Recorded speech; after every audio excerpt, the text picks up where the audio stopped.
ఇజ్రాయెల్‌కి బంకర్‌ల లోపల ఎక్కడ, ఎంత దూరం, ఎలా ఉంటుంది అన్నటువంటి దాని మీదన టెక్నాలాజికల్ ఐడియా వచ్చేసింది.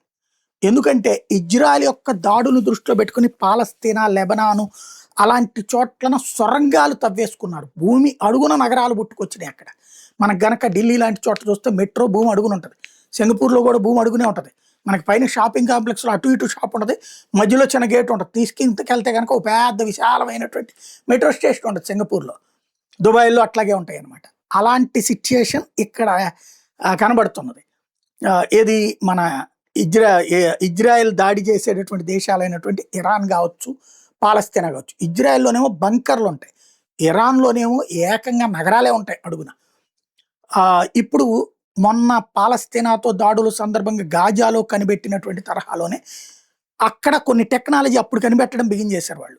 కింద భూమి అడుగున ఉండే పబ్లిక్ మూవ్‌మెంట్ కావచ్చు, వాళ్ళ వంటలు కావచ్చు, వాళ్ళకి సంబంధించినటువంటి ఇతరత్రా పరికరాల వినియోగాన్ని బేస్ చేసుకొని వచ్చే ఉష్ణోగ్రతను క్యాలిక్యులేట్ చేసి ఏ ప్రాంతంలో జనం నివసిస్తున్నారు భూమి అడుగున, ఎంతమంది ఏంటి అన్నటువంటి టెక్నాలజీ ఉంది.